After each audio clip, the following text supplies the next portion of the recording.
Hi everybody, this is Nahaz, and I'm going to do a quick reaction here to the Shanghai Invites that were announced just last night, as well as a few post-town thoughts. It was an awesome event.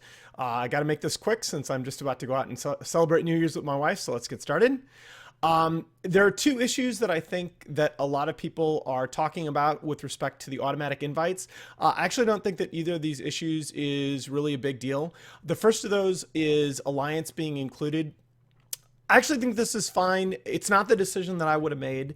I think when you look at WCA, I made the point in my last video that WCA was statistically not that strong an event. And of course, since then, a lot of people have come out and explained that the event had a lot of problems with the way it was run. I think you have to take a step back from that at some point and say, look, it is the second biggest Dota 2 prize pool that we've ever had for a non-Valve event. It was $650,000 prize pool total. I'm not even sure that last year's DAC or that this year's DAC should really even count as a non-Valve event, given Perfect World's involvement and how similar. I mean, you can treat DAC earlier this year as more or less a test run for what we're going to see at the Shanghai Major anyway. So, I mean, WCA was a huge event. And one of the big concerns that I expressed when we first went to this major system was the idea that majors could actually crowd out these other big lands. I think for the health of the scene, we have to have big lands outside of majors continuing to be held. And so I don't have a problem at all with inviting a team that won an event of this magnitude directly to the next major. I still do think that Liquid is a better team. I'm going to stand by that conclusion from my last video. I still do think that the analogy to Vega is flawed, that just because you invited Vega to Frankfurt, that you have to invite Alliance to Shanghai, like a lot of people are saying. I don't necessarily buy that argument, but the major point that I was trying to make in that previous video was that I thought at that time that there were 4 teams you could make cases for those final 2 direct invite slots. Alliance is inarguably one of those 4 teams, so I don't think you can take too much issue with their inclusion.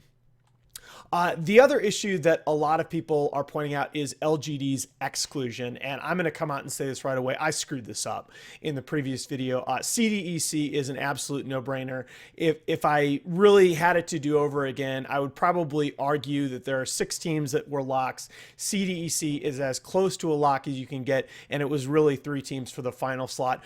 Full credit to this I have to give to Sun Tzu. He convinced me of this in a Skype conversation, and I think really the meat of that conversation you can look at on this slide. This is completely due to him.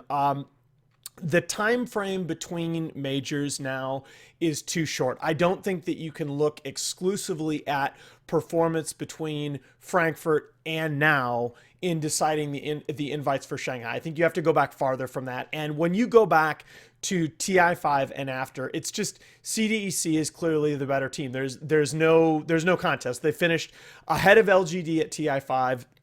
They finished ahead of LGD at Frankfurt. Their other land events, they finished ahead of LGD at MLG Worlds. Really, WCA was the only event at which LGD finished higher than CDEC. And again, despite me saying that I don't have a problem with Alliance's inclusion on the previous slide, it may seem inconsistent here to de-emphasize WCA.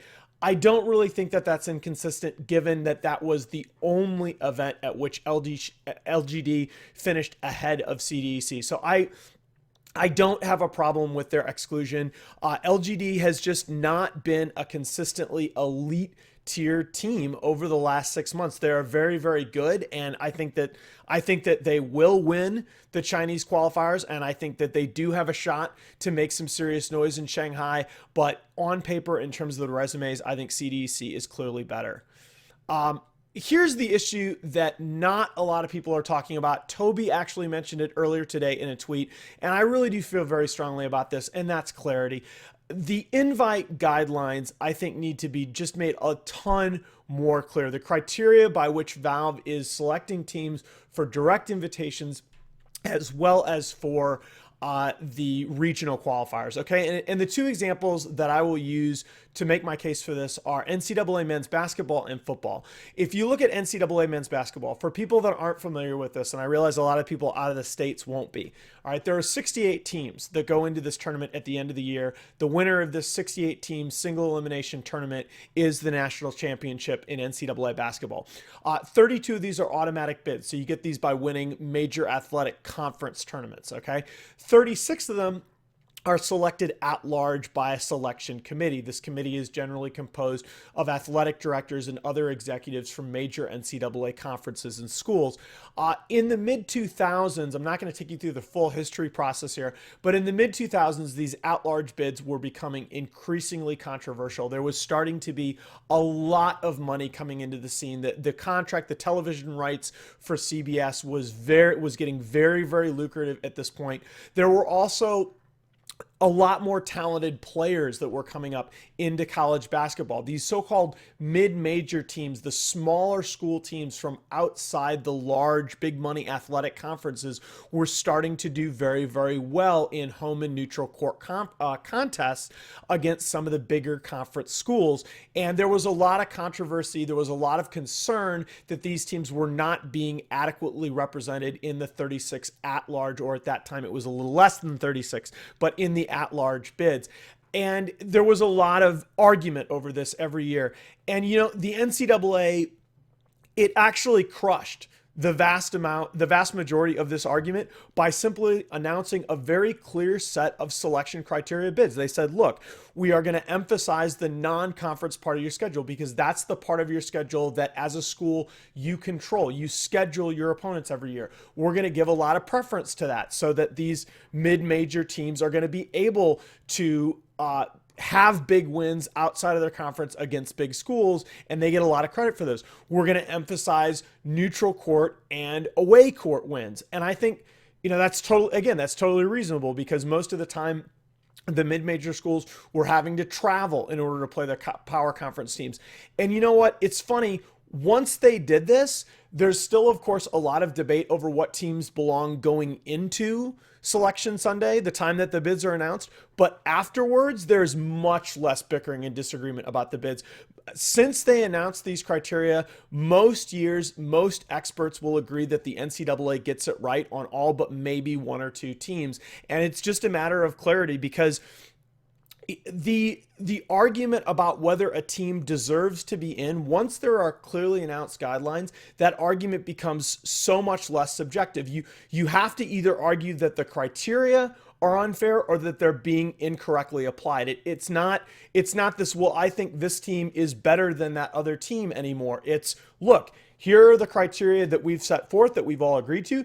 Either you argue that those criteria should be changed, or you argue that no, in fact, according to this criteria, this team should have been ahead of this team. There was some kind of mistake. It just makes the whole argument so much less arbitrary. And I really am going to push for Valve to do that ahead of the next major cycle, to release some kind of more structured guidelines about how invites are going to be decided. Because look, teams, in much the same way that mid-conference, that all teams now in college basketball make their scheduling decisions based on those criteria, Dota 2 teams should be able to decide what lands that they're going to play in and what they're not based on a clearly available set of criteria. Okay, the counter example, the other example I will use is NCAA football. Up until last year, in football, we had this bowl championship series. And the reason I bring this up is that a lot of people I've heard on Twitter today are arguing for some kind of more numbers-based or automated system. And you would think, based on who I am, that I'd be very much in favor of that. I'm really not, okay? Before last year, we had such a system in NCAA college football. We had the BCS, the Bowl Championship Series. Basically, what happened is you had a computer system. There were the media human polls were an element of this system, but they were the minority. Okay, you had a computer-based system where, based on computer rankings, you'd pick two teams every year to play in a national championship game, and the winner of that game was a champion. And that system, it was a disaster. Everybody hated it. The funny thing is, I think people confuse objectivity with fairness, okay? arguably this system's objectivity, this system was arguably as objective as you could get. It was decided by a computer, right? Computers, by definition, they're not subjective, but nobody really understood the process. And so schools didn't really, they sort of were left to wonder, am I going to be, if I win this game, am I going to go up or down in this arbitrary computer ranking? I actually think objectivity in these kinds of things is overrated and clarity is way underrated. So again, take home point, I think the way that Valve is handling the selection is fine, but I think the criteria need to be clear. I think personally it should be top 4 teams from the last major, and if you want to do 8, it should be top 4 teams from the previous major plus 4 directly invited teams decided according to a clear set of criterion. Okay, my issue number 2 is timing and structure. Guys, we can't have invites for these qualifiers announced less than 1 week before open qualifiers begin. You have a ton of teams out there who are scrambling, who are asking themselves, am I going to have to play in these open qualifiers or not? The way that you prepare for open qualifiers is very, very different for the way that you're going to prepare to play in these regional qualifiers. There's just no reason that this should happen. And it's doubly bad because I feel like the roster criteria is confusing. I can point to, for example, Power of Friendship being invited in the main America's regional qualifier, despite kicking or losing Ush very recently. That's something that I really question. Why are we having these roster lock dates if they're not going to be uniformly applied? Maybe there's something I'm missing here, but why are we going to have these roster lock dates if they're not going to be uniformly applied across both the direct invites and the invites to the regional qualifiers? It just seems very, very strange to me. At this point, there are no coordinated plans for streaming the qualifiers. And again, that's maybe partly on Valve, maybe partly on the studios. I'm a little bit surprised that Twitch hasn't picked this up at some point. But again, it's not just the open qualifiers, it's all of them. Nobody really knows exactly what's going on for the streaming of the main regional qualifiers. And that's sad. That really, I felt the Frankfurt qualifier streams should have been handled a lot better. As it was, I thought, for example, BTS in particular had a great product, but I think it was a shame that you had the majority of the casting talent in the world that people knew about was in Sweden, and all of the games weren't even being streamed from there. And again, that's really nobody's fault, except because the whole system is chaotic and nobody's sure exactly what's going on. I think you get these situations where things fail due to lack of planning, and that's not on any one person or organization. It's on the fact that the system needs to be clearer and better structured. And guys, I know this is kind of a tired argument at this point. I don't want to make too much of it. These regional qualifiers, they absolutely should be played on LAN. We're talking 7-figure prize pools for these majors. We're talking 8-figure Valve profits. I think that's a pretty conservative estimate that Valve's profits on these events are reaching into the low 8 figures. And why in the world, for example, I thought that the GSL style format worked incredibly well at the Frankfurt event. I really hope that we're not back to this 2 times 5 teams round robin with the 3-1-0 scoring system. A lot of players were unhappy with that. We got rid of it at Frankfurt. I'm not sure why we're even thinking about going back to that. Maybe it won't be the 3-1-0 system, but the website right now does say 2 times 5 teams round robin groups. It just seems a little bit strange to me. Okay. So as kind of an aside, the town, it was amazing. I won in theory, although, I think there were enough chaotic games there where there were enough epic throws by town. Everybody benefited from that, the win percentages may be a little misleading, but I have to give Charlie and Ken in particular a little bit of crap, guys. You freaking lost. What can I say? All right. But in all seriousness, this event was amazing. It's the most fun that I've had in a while. I can't believe I'm about to say this, but Charlie and Gerg really are geniuses for dreaming this thing up. LD is awesome for hosting. Conrad and Rob handled production really, really well. A ton of people all contributed in their own way. And it was just, I think everybody there just had an amazing time. I really underestimated how well it would work on live stream. I feeded Twitch chat for a while yesterday while I was traveling home. Unfortunately, I had to go home early, and it was just a lot of fun even watching the games. And furthermore, this kind of is the most important thing to me. I think that this event, it fills a really good niche in the Dota 2 ecosystem.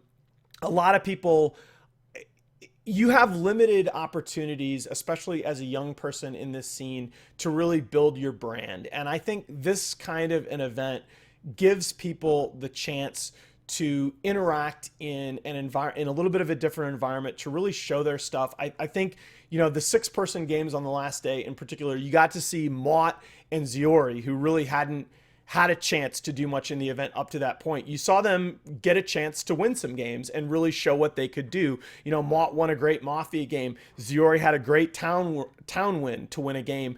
And I think those kinds of things are really important.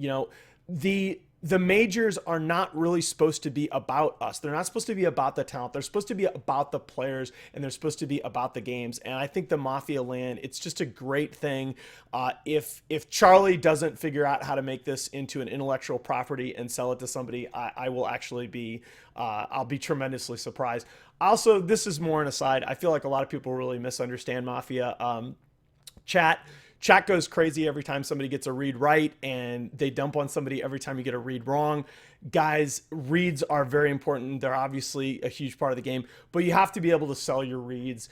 You have to be able to establish your credibility as town, and you have to be able to build a case, not just based on, not everybody is going to agree with you with one type of read. Okay. You have to supplement your reads with either other kinds of information, logic, what have you. I always use Ken as an example. He's obviously one of the strongest, if not the strongest player at that event, but I actually thought his town play is above average, but it's actually not that great because his own reads I don't feel are really all that strong. What makes Ken such a strong player is when he's Mafia, especially, he knows exactly what kind of argument is going to appeal to every player that he's playing with. He's so good when he's not arguing based on his own reads. He's telling you what he wants to hear.